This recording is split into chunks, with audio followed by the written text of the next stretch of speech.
Hello everyone, welcome to my channel Biology World. In this video, we will discuss about the remaining part of biological classification system. Biological classification system क्या होता है?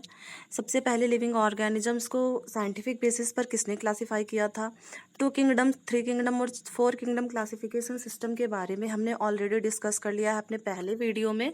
तो हम इस video में discuss करेंगे 5 kingdom classification system के बारे में, जिसको दिया था R.H. व्हिटेकर ने 1969 में। और इन्होंने लिविंग ऑर्गेनिजम्स को 5 ग्रुप्स में कैटेगराइज किया था, जिसमें पहला था किंगडम मोनेरा, दूसरा था किंगडम प्रोटिस्टा, तीसरा था किंगडम फंजाई, चौथा था किंगडम प्लांटी और पांचवा था किंगडम एनिमैलिया। R.H. व्हिटेकर का classification system widely accepted classification system था, क्योंकि इन्होंने अपने क्लासिफिकेशन सिस्टम के लिए सबसे ज़्यादा क्राइटेरियाज को यूज़ किया था। और उनमें से जो मेन क्राइटेरिया था वो था पहला सेल टाइप। सेल टाइप में इन्होंने देखा कि लिविंग ऑर्गेनिज्म यूकैरियोटिक है कि प्रोकैरियोटिक है। देन था बॉडी ऑर्गेनाइजेशन, जिसमें इन्होंने देखा कि लिविंग ऑर्गेनिज्म यूनिसेलुलर है कि मल्टीसेलुलर है। देन था मोड ऑफ न्यूट्रिशन, जिसमें इन्होंने देखा कि लिविंग ऑर्गेनिज्म ऑटोट्रॉफिक है कि हेटेरोट्रॉफिक है। देन था न्यूक्लियर मेम्ब्रेन प्रेजेंट है कि एब्सेंट है, उनका मोड ऑफ रिप्रोडक्शन क्या है, फाइलोजेनेटिक रिलेशनशिप क्या है। यानी कि हम कह सकते हैं कि R.H. व्हिटेकर का क्लासिफिकेशन सिस्टम सबसे ज़्यादा सक्सेसफुल इसीलिए हुआ था क्योंकि इन्होंने मॉर्फोलॉजिकल, फिजियोलॉजिकल और रिप्रोडक्टिव कैरेक्टर्स के साथ साथ फाइलोजेनेटिक रिलेशनशिप को भी कंसीडर किया था, यानी कि इवोल्यूशनरी रिलेशनशिप को भी इन्होंने कंसीडर किया। तो चलिए इन सारे कैरेक्टर्स के बेसिस पर हम पांचों किंगडम के बारे में देख लेते हैं, जिनमें कि हमारा पहला किंगडम है किंगडम मोनेरा। किंगडम मोनेरा का सेल टाइप क्या है? प्रोकैरियोटिक है। और सेल वॉल इसमें क्या होता है? सेल वॉल इसमें प्रेजेंट होता है लेकिन नॉन सेलुलोजिक होता है। न्यूक्लियर मेम्ब्रेन इसमें एब्सेंट होगा क्योंकि ये क्या है? प्रोकैरियोटिक है। बॉडी ऑर्गेनाइजेशन इसका क्या होता है? सेलुलर होता है। और मोड ऑफ न्यूट्रिशन इसमें दोनों टाइप के न्यूट्रिशन पाए जाते हैं, मोड ऑफ न्यूट्रिशन पाए जाते हैं, ऑटोट्रॉफिक और हेटेरोट्रॉफिक। देन हमारा आता है किंगडम प्रोटिस्टा। किंगडम प्रोटिस्टा का सेल टाइप क्या है? यूकैरियोटिक है, लेकिन ये क्या होते हैं? यूनिसेलुलर होते हैं। और इसमें सेल वॉल क्या होता है? प्रेजेंट होता है लेकिन सारे ऑर्गेनिज्म में नहीं होता है, जैसे कि स्लाइम मोल्ड। देन आता है nuclear membrane. Nuclear membrane present होगा क्योंकि ये क्या है? यूकैरियोटिक है। बॉडी ऑर्गेनाइजेशन इसका भी क्या है? सेलुलर है। और मोड ऑफ न्यूट्रिशन इसमें भी दोनों टाइप के मोड ऑफ न्यूट्रिशन पाए जाते हैं, ऑटोट्रॉफिक और हेटेरोट्रॉफिक। देन हमारा आता है किंगडम फंजाई। किंगडम फंजाई का सेल टाइप क्या होता है? यूकैरियोटिक होता है, लेकिन ये क्या है? मल्टी सेलुलर है।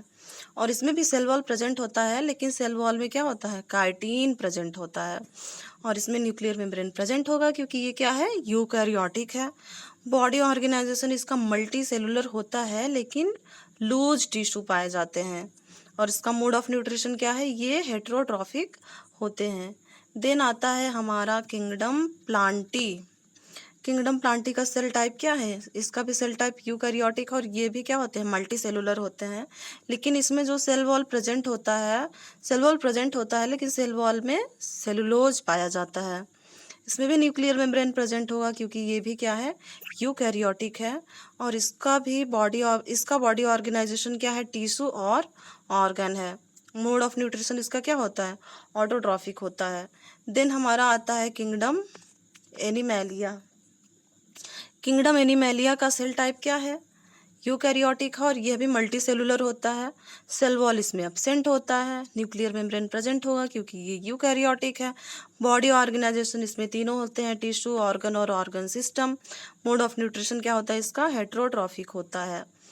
और R.H. व्हिटेकर के क्लासिफिकेशन सिस्टम के भी कुछ ड्रॉबैक्स है, जिनमें मेन यही है कि इन्होंने अपने क्लासिफिकेशन सिस्टम में वायरसेस और लाइकेंस को कहीं भी कंसीडर नहीं किया था। और जैसा कि हमने पहले ही ये जान लिया है कि लिविंग ऑर्गेनिजम्स को क्लासिफिकेशन जैसा कि हमने पहले ये जान लिया है कि लिविंग ऑर्गेनिजम्स को क्लासिफाई करने के लिए उनके जो है सिमिलैरिटीज और डिसिमिलैरिटीज को कंसीडर करते हैं। लेकिन इन्होंने क्या किया कि आर्की बैक्टीरिया और माइकोप्लाज्मा, जिसके कैरेक्टर बैक्टीरिया से डिफरेंट थे, उनको एक साथ रख दिया प्रोकैरियोट्स में। और similar organisms like unicellular algae और मल्टीसेलुलर एल्गी को इन्होंने डिफरेंट डिफरेंट किंगडम में रख दिया।